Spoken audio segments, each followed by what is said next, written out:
I'm telling you, man. Tonight we did something special. Don't we always do something special? Well, no, it just happens like that. But this time we actually did homework. We did do homework. We totally did homework. Just a little bit. Yeah, a little bit my ass. This movie was 3 hours long. So at the end of class, last time we got together. Yeah, we came up with the idea. We're trying to go back a little OG where it's just us. You know, we love having our guests on. It's amazing. We get some like really great conversation. That's what it's all about. But you know, we haven't been doing anything with just us, and we've been having these like awesome side conversations that we keep talking about, or like I would say reference. We don't really talk about. We talk about them, but like when we get on the mic, it's more of like, hey, you know, when we were on the backside of the chat, so it's a reference more, but. Because like my idea was like we could talk about anything and everything, which is again us like on the backside of our chats where it's like we just go about with like some stupid bullshit. And it's just like, oh, we do instead of us just referencing that, we're like, why don't we just like kind of, you know, let you the listeners kind of come in on it some more? Yeah, which, you know, then instantly first set of homework was Miss JD said, let's watch Avatar 2. Dose. Way of the water. Yeah, way of the long ass movie. Hey, water flows slow. It took me 2 nights. You? Like 3. 3? Yeah, well, because I mean, when we started doing it, you popped it for me so I can start watching it. I got like 20, 30 minutes into it and was just like, yeah, I gotta go to bed.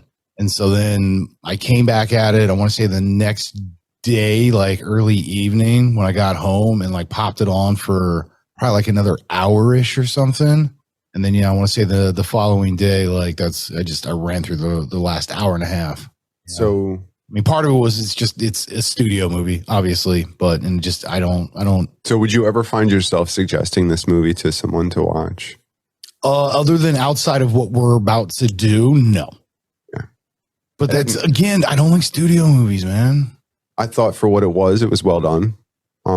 There were some good feel-good moments in it, but there's plenty of feel-good movies that really you don't need to see more than once. So it's not something that really, something that really sticks with you. Like, you know, like a ground-shaking cinematic adventure can be revisited, you know, hundreds of times. Top Gun. Sure. Yeah, that's definitely up there. Raiders of the Lost Ark. I mean, I was thinking, Space Odyssey? Yeah. I felt like some of the themes were repeated between the first and the second. Oh, in the Avatars? Yeah.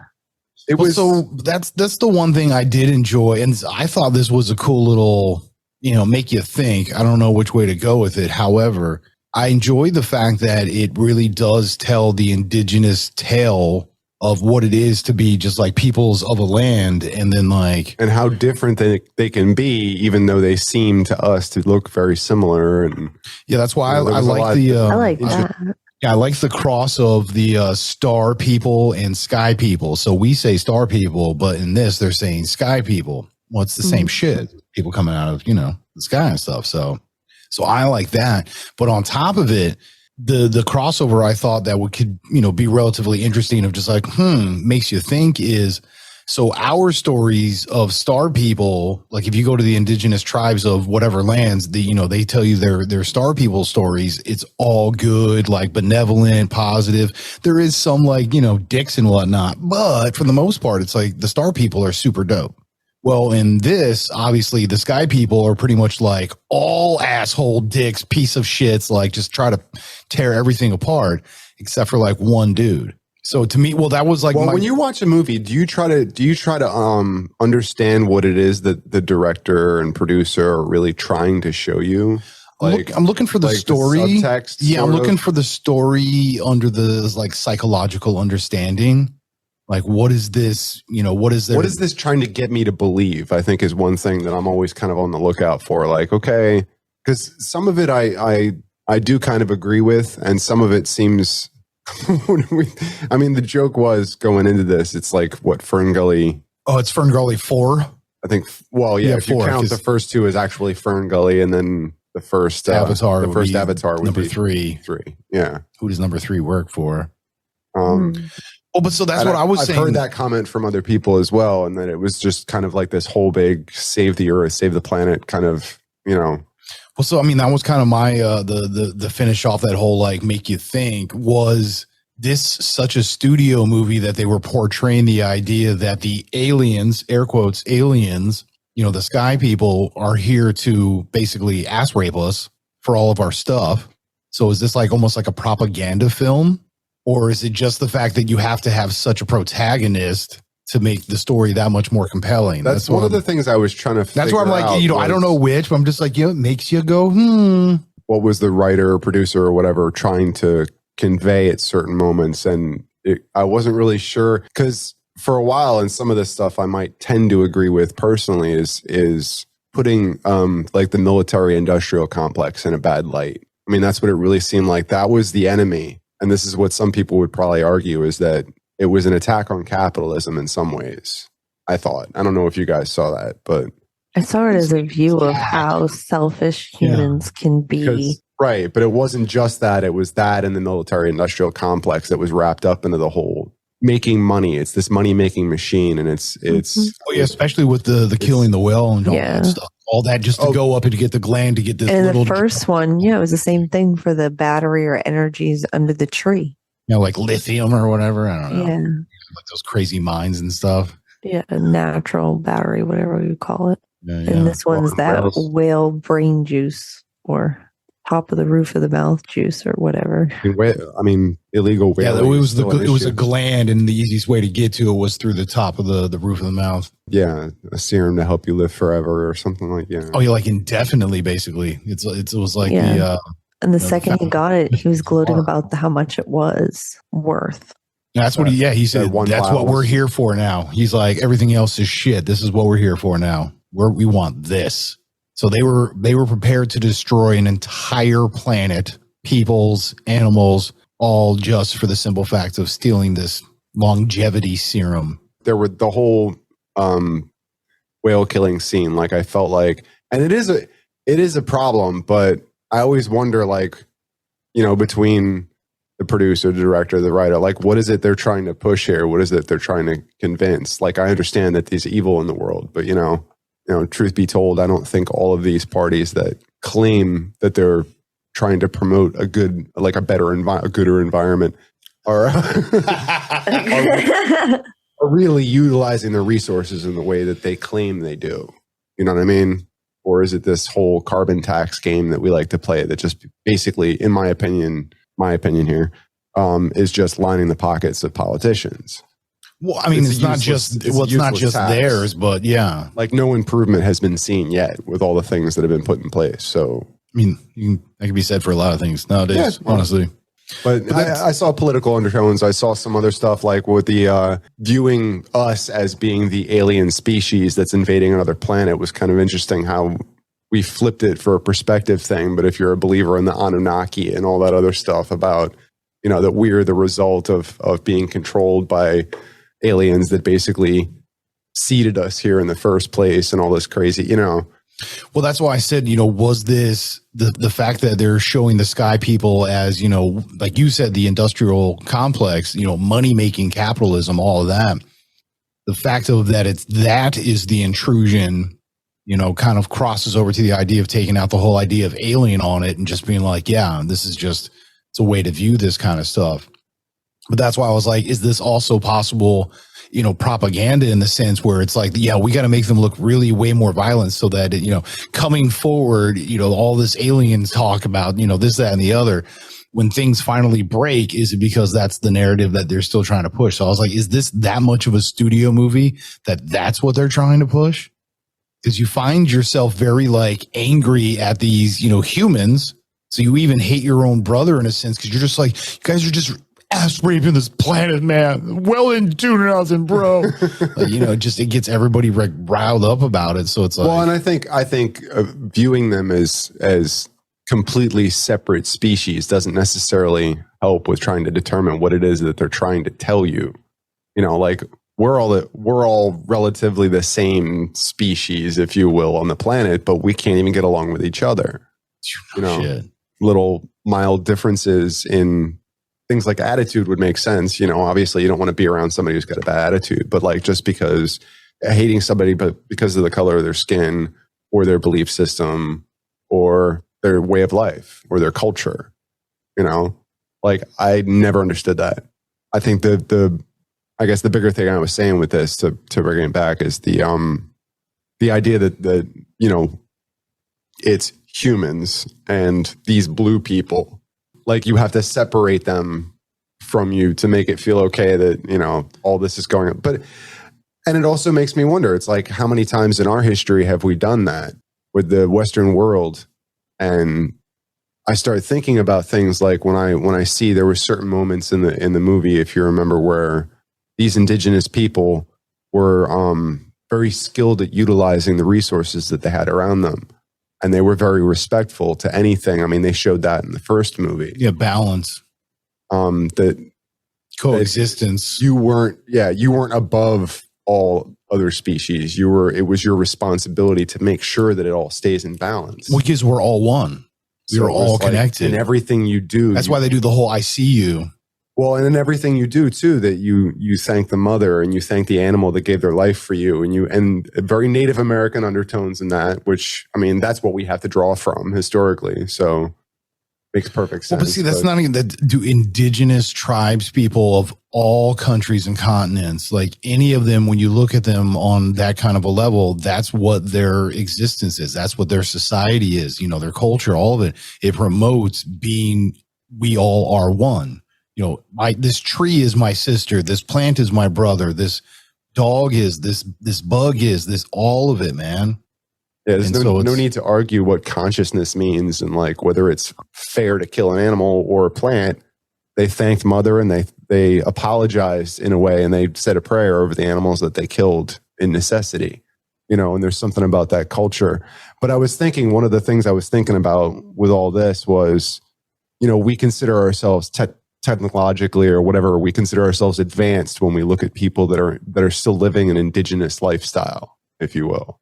Right. Like a hunter-gatherer type, or whether they're even, almost like pre-Diluvian gathering in small villages or something like that. But I mean, no agriculture. Who are we to consider ourselves advanced just because we've found new ways to rob the land of its resources or made paper money? Like, that's some really exciting thing. And how advanced are we when, let me finish, the more technology we create that supposedly makes us closer to each other kind of draws a line between us where we can be sitting at the table with somebody. I mean, I've seen this a number of times, and it's disturbingly accurate how often it happens.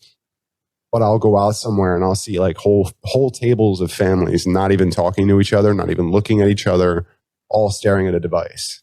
I understand, and my own kids do it, so it's like I understand it.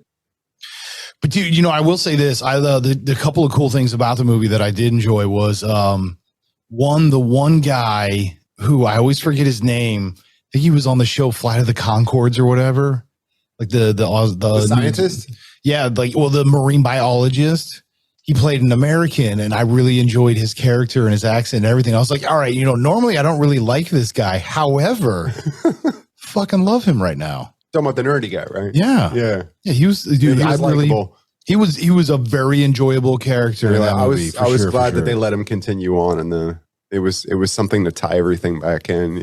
He was the again, and just it was nice. And I also like the young Sigourney Weaver character that they put. You know what I'm saying? Well, and so that's the second thing that I really enjoyed about this. That was tricky how they did that. But the technology and creepy what they were using, how they were doing it, the way they were expressing it, like all the different pieces and components to it. It was just like, okay, I mean, between the weaponry, the aircraft, like all of it was just like, that's kind of cool. Cause I feel like that was a definite draw on like shit that exists more or less. Were you talking about Joel David Moore? The marine biologist, was that the one who was the scientist with Sigourney Weaver in the first one? Yeah. Who was helping him? I said he was the nerdy guy because he kind of he seems like a computer geek type. No. He was the marine biologist that was in the second one. I don't know if he was in the first one. I don't remember him in the first one. Might have been, but no. They showed him more as human in the first one. You didn't really see. No. The guy who was literally a part of the bad guys. He was out on the boat. He was the marine biologist. That dude. Oh, part of the bad guys. That's what I said. He was. I think he was on like Flight of the Conchords or something. That guy. Okay. Yeah, which I didn't really enjoy him too much in that. He was pretty good in Dinner for Schmucks because he kind of played that role well.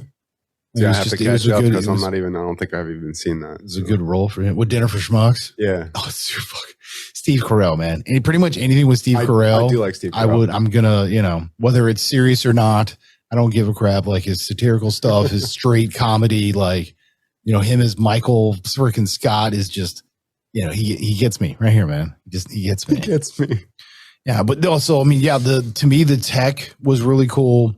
There was a couple of just decent performances overall, even though, the idea or the science of, the DNA cloning, memory transference, all that stuff was like pretty cool. I kind of found it to be more of like fanciful. That guy. Yeah. Yeah. Okay. Yeah. Yeah. That was the marine biologist. Yeah. Yeah. But that's what I'm saying. Him as a guy. Yeah, him as an actor, musician, I don't really. But him in this role, like I fucking loved him. He had a couple singers that were fun where he was basically going, see, I'm trying to tell you. yeah. Dude, that's and it was good comic relief. So I did appreciate him for that. Yeah, and again, like his accent was spot on too. It was pretty funny. He was like the glimmer of hope on the bad guy's side. Like, okay, well maybe they're not all so bad. Well, but not enough to make you feel bad just in case he got whacked by the giant whale as it was jumping over the boat. Like, it's okay. He's with the wrong crowd. So, well, that will happen. He should be somewhat guilty by association. Pretty much. Because at one point I was like, dude, if I was him, I would just freaking jump off the boat right now. You got more luck just swimming your way to safety in the water by yourself. With all that shit going on, pretty much, you could totally sidestep. Yeah, and even the interaction between the two different, not so much species, but peoples of the planets. You had the sea people and then the forest people. To see how different. Yeah, while they were the same structure, they did have definite modifications, as far as their body, because different tail sizes and fins on the hands more and being able to breathe underwater. Well, no, they can't. They couldn't breathe underwater. Yeah, they did like deep dive. I was going to say they could hold their breath then better. Well, yeah, because they were practiced at it. Yeah, they charge up their lungs beforehand. Like they had a breathing technique, and that's what. Yeah, it was all about like slowing your heart rate, because that's the same thing as you do for like pearl divers. That's why they can go for like 4 minutes and stuff. Same thing as what are they? Right, but it's all natural ability. There's no. It's just practice. Oh, so we were talking about all those. Dude, no, all right. So besides the fact that this movie was fucking 3 hours long, actually over 3 hours, wasn't it? It was good. So what was some takeaways personally for either of you? Did you have any like aha moments? I guess.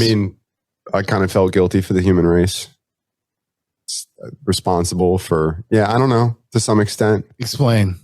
Enhance. Well, and seeing that's the way that we were portrayed for pretty much the entirety of both movies, is that the human race is whether it's obviously not all evil, but like the effects that a culture, and in my opinion, kind of viewed as like more of a Western culture type thing, and what the effect on this other planet was. So you're saying I think at one point during watching the movie, I almost laughed at myself because I was like, wow, we fucked up our own planet so bad that we had to go somewhere else and fuck it up. And I actually had that thought, and I was like, I had that thought too. But that's what I'm saying. So are you like, oh man, and that's where I felt guilty, because I was like, damn, you know what? In a way, I am a part of that. Right. Okay. So like, that's a weird takeaway, but you asked, and that's, well, yeah, but that was your positive or your, aha, or, that there is only right answers here, man. And I appreciate that. That in viewing, the Darth Vader of this particular saga, with the freaking general that comes back for the second time. That's why I was like, dude, this literally comes back from the dead. Well, that's why I was like, that's the part of the technology where I'm like, like I see this as fanciful kind of, but I see it more as like a studio figure to be like, we're just bringing him back. Yeah, no, dude, no. Yeah, I just that part I definitely did not enjoy, but and obviously there's a lot of race issue undertones throughout the entire. I mean, both movies, but definitely much more interspecies. Well, no, but it's because that's how we would view it because they're not that's what humans. I said. When you take away the fact that it's a completely different color, right. Not even a shade of brown. Like we're talking about blue. Yeah, tails were different. Fins. The fact that they had 4 fingers, but it's the same, and that's what I was saying earlier. That it's the same issues that we struggle with the minor differences we have between each other. Right. Like, and you're talking about somebody who looks completely like you. There's no mistaking. Kind of thing. Like you can't. They're still beautiful in their own way, but there's no mistaking. There's a difference. Oh yeah. Drastic difference. Pretty much, yeah, man. Like, look at that. Fins on your hands and like a newt style tail so that you can like waggle it and swim with that shit. And which honestly, dude, yeah, I'd want to be. That was one culture poking fun at another because, well, especially the freaks because they had the 4 fingers. Yeah, they were a hybrid.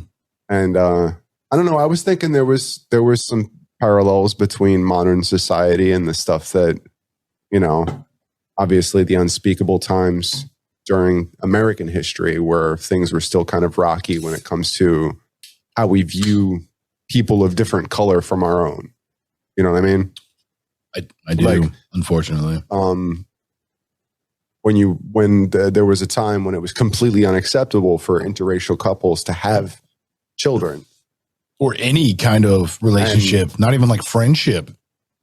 And the kind of struggles. Yeah, you weren't allowed to play with, air quotes, the colored kid down at the end of the block. Right. Or, even when there was commingling going on, like you got one making fun of the other. So like that was a parallel that I saw in the movie. That's kind of how I saw it. Yeah, yeah. But that's in thinking like a writer, like you got that from somewhere. You obviously get that from viewing the world around you. So there was definite, undertones of this. A lot of parallels. This is our focal point. This is, one of the things that bugs me about society. Maybe that's what was going on, that it was kind of targeting certain things and showing them as they really are. Yeah, that's why I by making it black and white in a way, That's why I was like, is this possibly like a propaganda film where it's like, no, we have to just stay to our own kind and accept one another. So like one world society kind of thing. I don't know. That's why I was like, I don't know which way, but it makes you think. But yeah, JD, what was But it didn't push tribalism, which is not that I saw, which is good because it actually was showing that in a bad light. The racism, all that stuff, like that. It was showing that the way it should be shown. That like this is hurtful to everybody involved. Oh yeah, Mm-hmm. Yeah, what was did you have any takeaways or ahas or anything from it? I had a few. Back to like the natural resources and how everything was just being demolished for whatever like selfish need or greed. It went to like where one concern outweighs the benefit for more or others or many others in this scenario.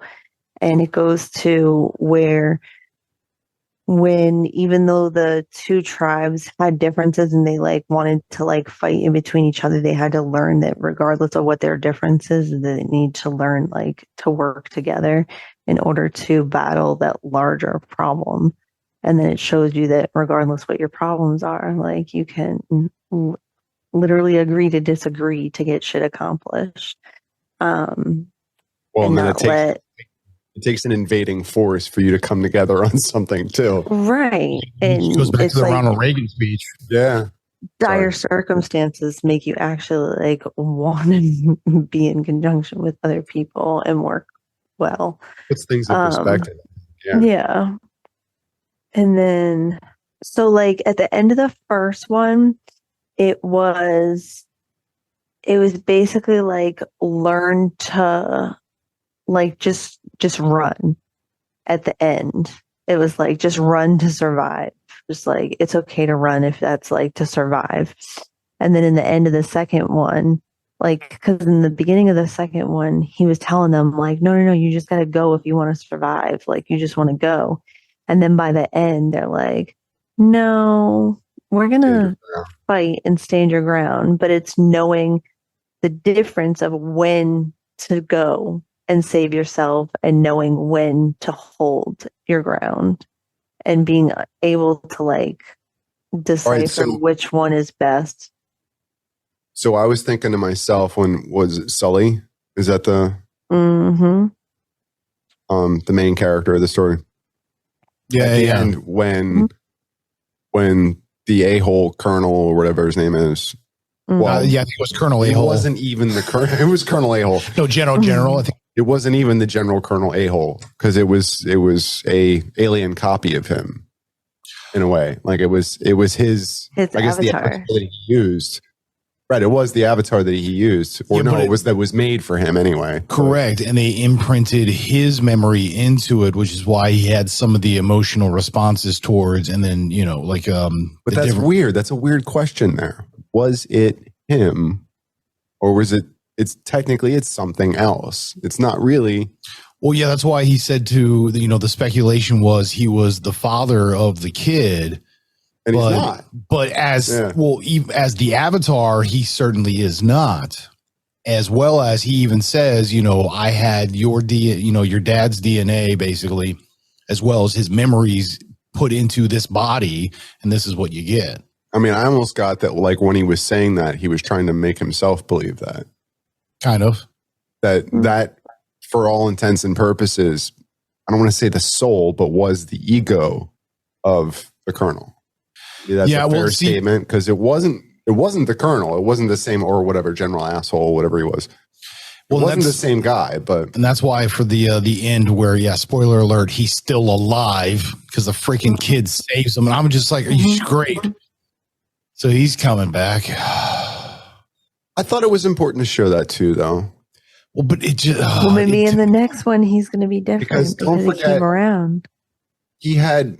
And that's not necessarily the way I would think to do something to make a difference first, but think about all the stuff that he went through and then he got dragged along and basically had to be a part in the murder of family members, if you will, like people that he grew up around. Right. As a totally different species. Like he learned how to, the kid had tattoos on his body to make him look more like one of the, well, I don't know if he was actually tattooed or if he paint or I forget what's the name of the species?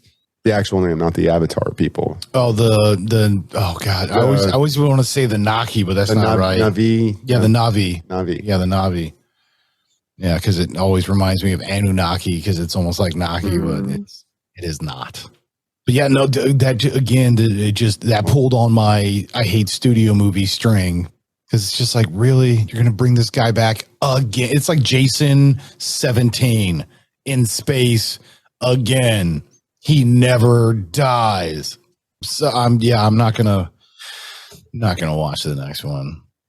And a little, the fact that I didn't have to pay to watch this, that helps. Big selling point. I wouldn't have paid to watch it. Well, but see, this is like my big thing though, man. Because I miss going to, dude. I didn't hate it. I almost did. You had moments. I almost did. I didn't hate it. I agree. 2 sessions. However, 3. So I almost did. It seems like it was harder for you to swallow. Well, that's how I roll. I mean, ask personal questions right now, but someone's got to pay my bills. But as always, we do love to finish our programs with the appropriate ending of "Be good to yourself, be good to everything else." Much love. Peace. Peace. Peace.